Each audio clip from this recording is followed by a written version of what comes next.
নমস্কাৰ সকলোকে স্বাগতম জনাইছো ৰাজুল একাডেমি চেনেললৈ এছবিআইৰ ফালৰ পৰা ক্লাৰ্কৰ 5000তকৈ অধিক ভেকেন্সি মুকলি হৈছে এজ লিমিট সিলেকশন প্ৰসেস সকলোখিনি জানিবলৈ ভিডিঅটো লাষ্টলৈকে চাই থাকক আৰু এইখন হৈছে অফিচিয়েল এডভাৰটাইজমেন্টখন পোষ্টৰ নাম হৈছে junior associates customer support and cells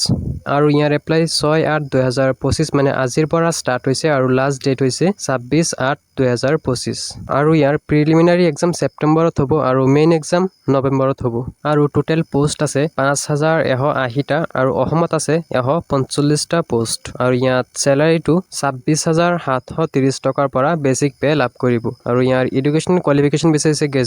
graduation কৰা হলে ইয়াত এপ্লাই কৰিব পাৰিব আৰু এজ লিমিটটো হৈছে মিনিমাম 20 আৰু ম্যাক্সিমাম 28 বছৰ আৰু ওবিসিৰ 3 বছৰ এসসি এসটিৰ 5 বছৰ পিডব্লিউডি জেনেৰেল ইডব্লিউএছৰ 10 বছৰ পিডব্লিউডি ওবিসিৰ 13 বছৰ পিডব্লিউডি এসসি এসটিৰ 15 বছৰ এজ ৰিলেক্সেশন দিয়া আছে আৰু এপ্লিকেশন ফিজটো হৈছে জেনেৰেল ওবিসি ইডব্লিউএছৰ 750 টকা আৰু বাকি SC ST PWD x service মানৰ কোনো ধৰণৰ এপ্লিকেশন ফিজ দিব নালাগে আৰু সিলেকশন প্ৰসিডিউৰত প্ৰথমে 100 নম্বৰৰ প্ৰিলিমিনাৰী এক্সাম দিব লাগিব প্ৰিলিমিনাৰী এক্সাম কোৱালিফাই কৰাৰ পিছত আপোনালোকে মেইন এক্সাম দিব লাগিব টোটেল মাৰ্ক থাকিব 200